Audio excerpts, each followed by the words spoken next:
So today I'm joined by Mark Eckhardt, who is the CEO of Common. Common is a creative accelerator and community that catalyzes and promotes products and ideas that takes care of the planet and all the creatures in it. Welcome, Mark. Thank you. It's good to be here. So Mark, tell me about Common. Is it a traditional accelerator that runs an accelerator program with seed investing, or is it more like a creative agency that develops prototypes for social startups and large enterprises?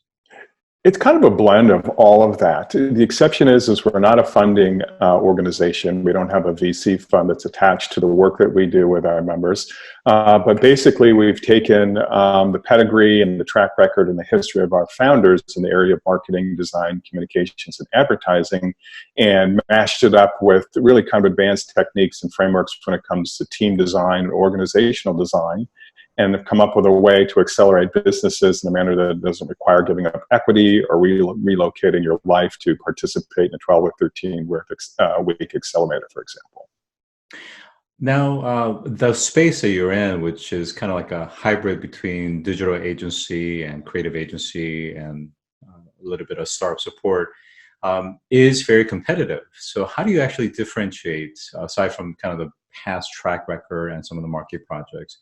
Tell us about kind of the differentiation around methodologies and approach. Oh, that's a great question. So first and foremost, we really believe that brand and culture are ultimately your differentiators. Anybody can stand up a program to move a company down the road faster, et cetera, et cetera. So we're very fortunate in that our founders are true experts in the world of crafting brands. And Common is designed in a way that just resonates with people. So we pay great attention to our values, we pay great attention to our mission, and we certainly are managing and tracking whether or not we're kind of mapping against the larger vision of helping to reshape and refocus capitalism. So in that regard, we're really, really fortunate. And in terms of culture, we pay a lot of attention to how we convene, for example, how we run meetings, how we onboard our team members, how we onboard our members of the community and the companies that we're working with. So I focus more on the day-to-day and the granular and what's happening in real time versus trying to differentiate ourselves, meaning kind of looking at the competition and trying to position ourselves to the left and the right. The truth is that we're unique, just being ourselves. So the goal is just to be who we are at the highest level at any point in time. Great. Now, one of the things that you guys focus on is this notion of helping mankind as well as environment. And just being very candid is that there are many companies that's kind of jumping on board around UN SDGs, Sustainable Development Goals, and marketing themselves as somehow aligned with bigger, broader goals, when in fact they're still selling the same set of widgets and services. What does it mean for you to actually help mankind and the environment? Very clearly, that goes to governance. That goes to the original set of questions that you explore and you answer when you're in the designing phase or when you're in the concepting phase of your organization. I think you raise a really good point, Scott, in that social entrepreneurship or the notion of doing good through business has become much more popular in the last 5, 6, 7, 8 years. But what we're finding is that there's kind of like that top layer that's getting placed on everything else that makes up a company. And unfortunately, in a good majority of the cases, the depth in terms of governance and how governance is linked to operations, et cetera, is not there. And so you get we call it greenwashing, we call it social washing, and it's a big issue. But you have to start from the beginning at the level of governance, and you have to ask a different set of questions that are going to allow you to create an entire ecosystem or mechanism that is consistent with its intent. Now, when we talk about governance, generally it starts with the board of directors, and it has different meanings in terms of both the quality, consistency, the ethos, mission statement, and so forth, and the audibility aspects of it. How does that kind of cascade down to the end project or service that you're providing? I think the answer to that question has to do with an understanding of capitalization. We know, based on our research and just real-time experience, that there's actually 6 forms of capital that are part of operating a business. Capitalism to this day, at this point in time, really tends to focus in a dominant way on the financial side, or the financial form of capital. But there's other forms of capital: material, knowledge, customs, culture, technology, commodities, and things like that. So when it comes to governance, it's important to design a way of governing that takes into account these different forms of capital and their utilization, and can register for whether or not we're depleting one form of capital or increasing it. And ideally, you come up with a way of operating that allows you to grow all levels of capital and avoid depleting 1, 2, or 3, or 4 in the pursuit of, let's just say, money. Now, I want to switch over to climate change. So maybe you could kind of walk me through a marquee customer or client project that ties in climate change or our environment, and how they're actually trying to combat or reduce the effects of climate change. Sure. One of our companies happens to be a fully branded Common company. It's called Common Future. And this is a service provider. And what Alex Diaz has done, he's the founder of the company. He has pulled together some of the best in breed, best in class marketers, creators, designers, et cetera, and climate experts.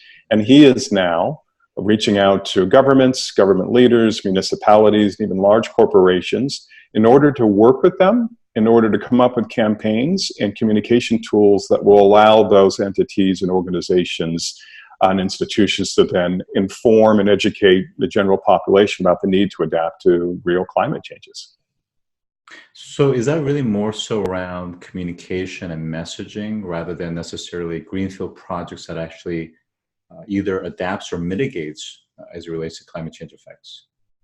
Yeah, and I chose that one. It is specifically around communication, and I chose that particular organization because I believe that it all begins with communication. And right now, we're still in a space where communication hasn't been as effective or as potent as we would like it to be. So we've done a lot of work with Al Gore's organization, Climate Reality Project, and our founders especially were very, very influential in helping move the world and global culture from the phrase global warming to climate change.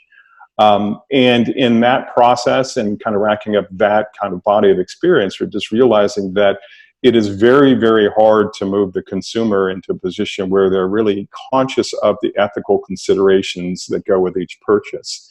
And as of late, I've actually spent a lot of time going back to a really amazing body of research that was done by a collection of economists and academics on this notion of the myth of the ethical consumer.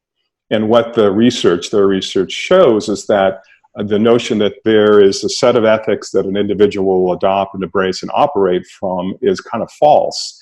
And that parlays up to what we're seeing in or down, depending on how you look at it, to the plethora of surveys that suggest that more and more consumers are really going to be purchasing and are purchasing based on ethics. It's not true.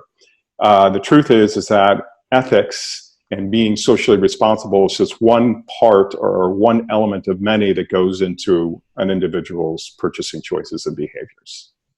Yeah, I think that's a really good point that you make, is that when you take a look at the decision function, there are many variables that takes into account all the things before somebody actually makes a purchase around a product or service. And ethics and environmental impact is just one of aspects. The reality is, depending on the product, you got price elasticity, you have budget constraints, you have substitutions and other things that takes into consideration. So really, ethics to some extent kind of drops down from a priority. So really, the kinds of decisions that they continue to consume or overspend or overconsume on the things that are necessarily good for the environment but causing negative externalities.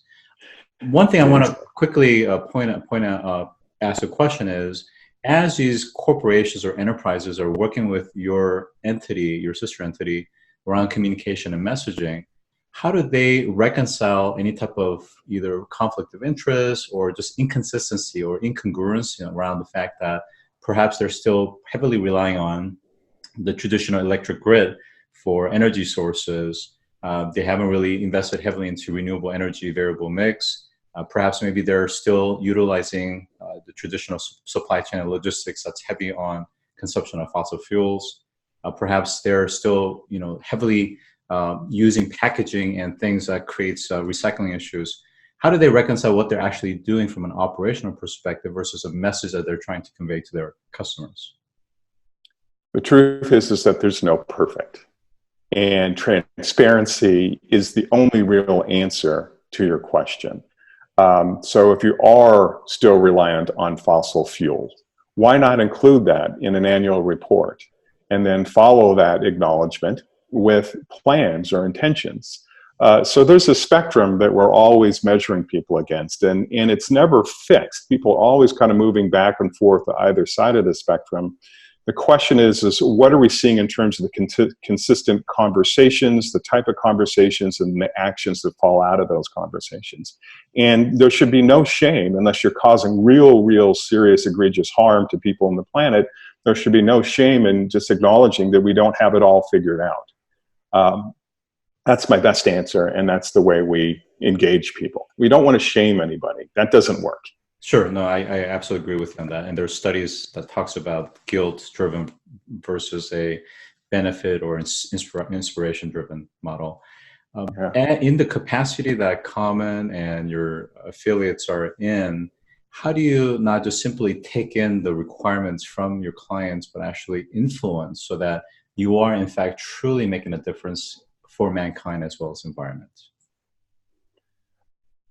I have always tried to put us in a position where we could be a little bit of the contrarian.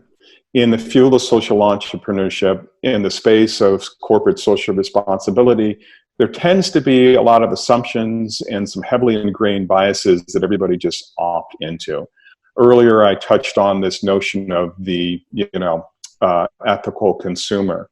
My job is to really kind of go right at the heart of that belief and unpack it using science, using research, and reveal the real dynamics that are really operating and that are affecting all of our members and their businesses in real time. That's my approach, and that's what I think is probably the most healthy and effective way of moving people in the direction we need them to go.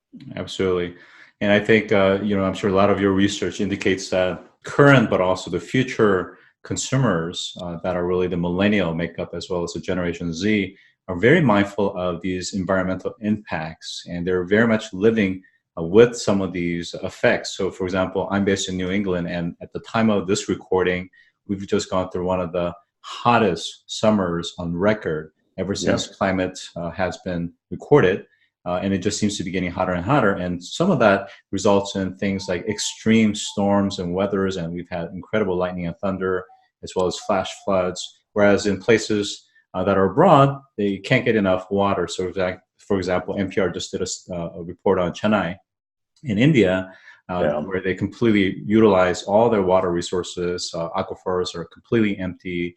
They haven't been able to capture very much, rainwater, for instance. So huge implications. So I think in the service capacity that you guys are in, you are in a position of influence. So I think part of integrating into the methodology, like you said, providing the facts, providing the scientific studies, providing the rationale, providing the fact that their customers and future customers are very much involved and concerned about these topics, so that eventually it gets into the communication, eventually makes it into the products and services that your clients are trying to push out. Yes, I agree. And that's especially important if you look at just the sheer volume of new businesses that get formed every month. I believe my numbers are correct, but it's in the range of a couple of 100,000 new businesses are created, legal entities every month in the United States. So that's not even including Europe. And I think it's really imperative that entrepreneurs who are just starting out in whatever it is that they're pursuing do so with the best, most accurate and informative information that's available out there. And if somebody's attracted to Common and being part of our community and taking advantage of our ability when it comes to accelerating them, I think that we really have a moral and ethical obligation to hit them with the truth. And I'll supplement that with, I have over the years grown more and more concerned that a lot of entrepreneurs, well-intended, mind you, they just don't understand capitalism, its origins, its history coming out of World War II, how it's designed, how it really functions, and how it utilizes resources in the world. And so if we can embed somebody with that kind of knowledge, then the output, the form in which their businesses take, looks and feels and sounds a lot different than what we currently have. And I'm making a little bit of a blanket statement there, but I think there's a lot of relevance to it. I absolutely love what you just said, and I think that's a great note to conclude. And I think the role that ultimately all of us are in is that of an influencer, and that if we can actually influence the future startups that will eventually become the likes of Google, the Amazon, that will in fact utilize resources, but do it in a way that is thoughtful and sustainable, so that we're not trying to drain out every possible natural resources and affect our climate in the way we've done. Really work towards reversing the trend that we've done since the first industrial revolution. So with that, I have been joined by Mark Eckhardt, who is the CEO of Common. Mark, it's been a real pleasure. Thank you for joining us today. Thank you so much. I really appreciate the opportunity to chat with you.